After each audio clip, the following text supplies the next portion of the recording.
আপনি হাদিসের ভিত্তিতে আপনি কোনো বিধান ইম্পোজ করতে পারবেন না। আমি বলতেছি যে কোরআনের ব্যাখ্যা, বিশ্লেষণ, ডিটেইল সেই হিসাবে আমরা মানবো, কিন্তু হাদিসের ভিত্তিতে আপনি কোনো নতুন বিধান ইম্পোজ করতে পারবেন না যেটা কোরআনে নাই। সেটা ছিল আমার আর্গুমেন্ট।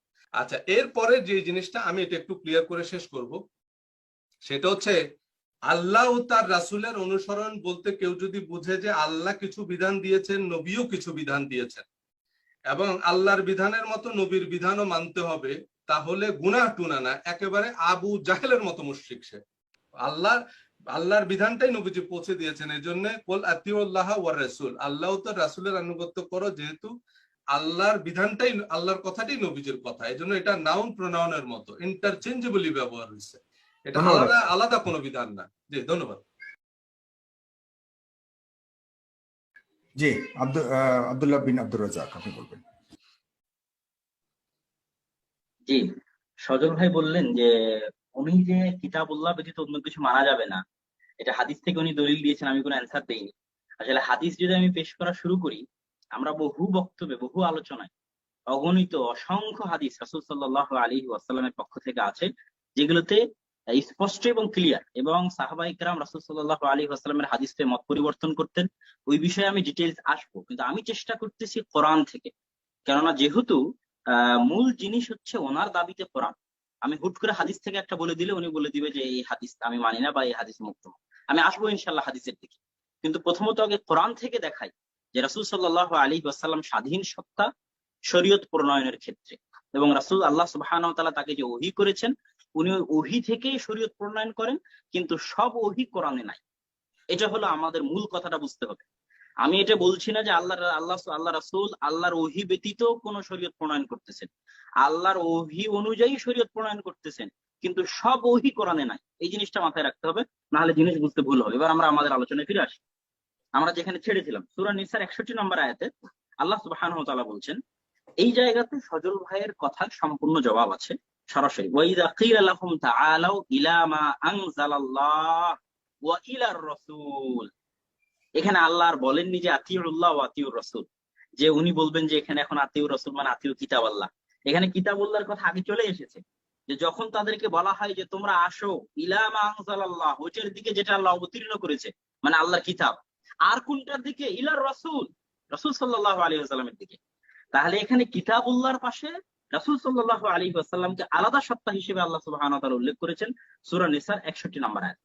এবার আরো ক্লিয়ার এন্ড ক্রিস্টাল দলিল পবিত্র কোরআন থেকে সূরা নিসার 150 নম্বর আয়াতে আল্লাহ সুবহানাহু ওয়া তাআলা বলছেন, ইন্নাল্লাযীনা ইয়াকফুরুনা বিল্লাহি ওয়া রুসুলিহি, যারা আল্লাহ এবং তার রাসূলের সাথে কুফরি করে। কিভাবে কুফরি করে? ইউরিদুনা ইউফাররিকু বাইনাল্লাহ ওয়া রাসূলিহি, তারা চেষ্টা করে আল্লাহ এবং তার রাসূলের মধ্যে পার্থক্যের দেওয়াল তৈরি করে দিতে। এই পার্থক্যের দেওয়াল তৈরি করার মাধ্যমে তারা কুফরি করে। কি সেটা?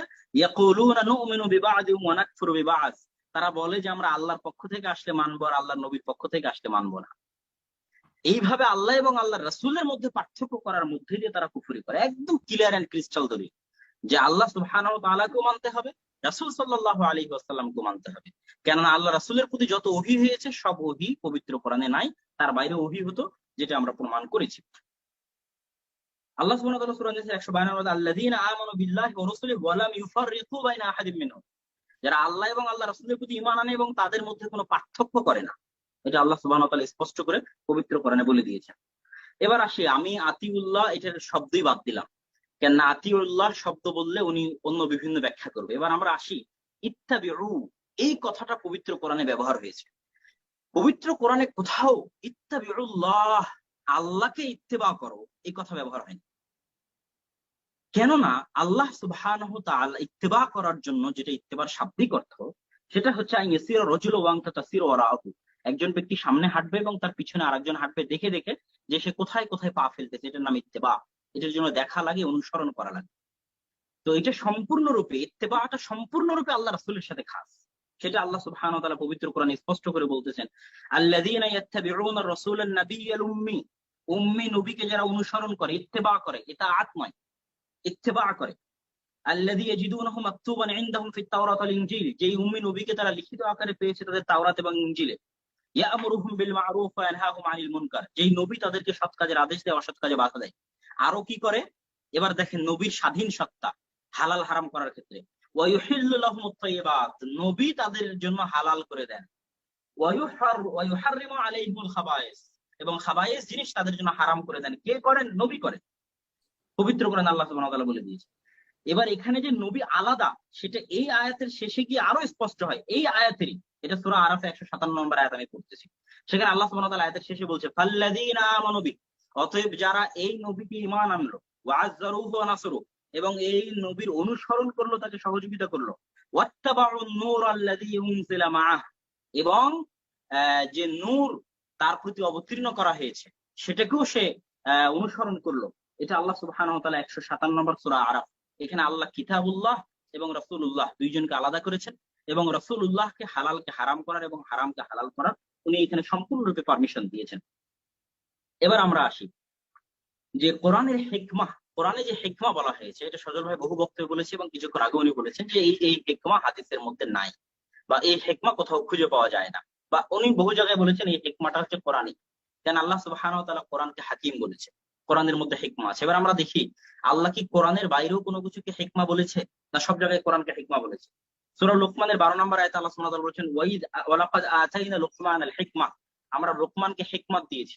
আর আমরা সবাই জানি যে লোকমান নবী ছিলেন না, তাহলে ওনাকে যে হিকমতটা দেওয়া হয়েছে এটা কোনো কিতাব নয়, কিতাবের বাইরে।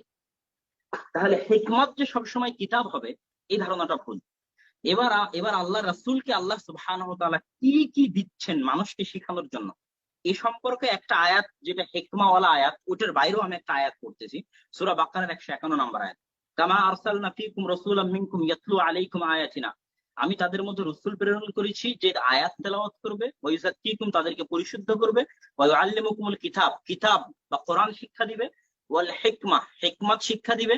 যদি মেনেও নেই যে হিকমত মানেও কোরআন, যদিও আমি শুরুতেই বলেছি যে এবং বলা হয় আলাদা সত্তার জন্য, কিতাবও যদি কোরআন হয়, হিকমাও যদি কোরআন হয়, তাহলে এটা আল্লাহ সুবহানাহু ওয়া তাআলার সাহিত্যিক মানের কমতি যে উনি একই কথা বারবার বলতেছেন। আল্লাহ অপ্রয়োজনীয় কথা বলেন না, একই বাক্যের মধ্যে উনি অপ্রয়োজনীয় কথা বলবেন এটা উনি বলেন না। উনি আলাদা আলাদা এবং দিয়ে উল্লেখ করতেছেন, মানে আলাদা কিছু। তারপরে যদি মেনেও নেই যে হিকমা পবিত্র কোরআনই, তো আল্লাহ তারপরে বলতেছে ওয়া ইউআল্লিমুকুম মা লাম তাকুনু তা'লামুন, উনি তোমাদেরকে আরো শিক্ষা দিবেন যা তোমরা না জানো, জানতে না। তাহলে এই যে কোরআনের বাইরেও আরো কিছু শিক্ষা দেওয়ার কথা আল্লাহ সুবহানাহু ওয়া তাআলা কোরআনে বললেন, কোরআনের বাইরেও, কিতাবের বাইরেও হিকমা শিক্ষা দেওয়ার কথা, যা তোমরা জানো না সেটা শিক্ষা দেওয়ার কথা, সেটা কোথায়? সেটা অবশ্যই পবিত্র কোরআনের বাইরে। আমরা বলছি না আল্লাহ রাসূল ওহী ছাড়া নিজেই কোনো সিদ্ধান্ত দিয়ে দেবেন, এটা আমরা বলিনি। উনি সারা জীবনে যা বলেছেন সবই আল্লাহ সুবহানাহু ওয়া তাআলার পক্ষ থেকে ওহী, কিন্তু সব ওহী পবিত্র কোরআনে নাই, যেটা আমরা শুরুতেই প্রমাণ করে দিয়েছি। এবার আমরা আসি সূরা কিয়ামার 16 থেকে 19 নম্বর আয়াত। আল্লাহ সুবহানাহু ওয়া তাআলা তুহাররিক বিহি লিসানাকা লিতা'জালা বিহি ইন্না আলাইনা জামআহু ওয়া কুরআনা, আপনি তাড়াহুড়া করিয়েন না, এই কোরআন জমা করে দেওয়া আপনার হৃদয়ে, আপনার সিনায়, এবং এই কোরআন পড়িয়ে দেওয়া এটা আমাদের দায়িত্ব। ফাইদা করানাহু ফাত্তাবি কুরআনা, যখন আমরা কোরআন পড়বো তখন আপনি কোরআন পড়বেন। তারপরে কি তুম্মা, অতঃপর কোরআন আপনার হৃদয়ে জমা করে দেওয়ার পর, কোরআন পড়ার পর ইন্না আলাইনা বায়ানা, এটার ব্যাখ্যা করে দেওয়া আমাদের দায়িত্ব। এখানে ব্যাখ্যাকে আল্লাহ সুবহানাহু ওয়া তাআলা সম্পূর্ণরূপে আলাদা করেছেন।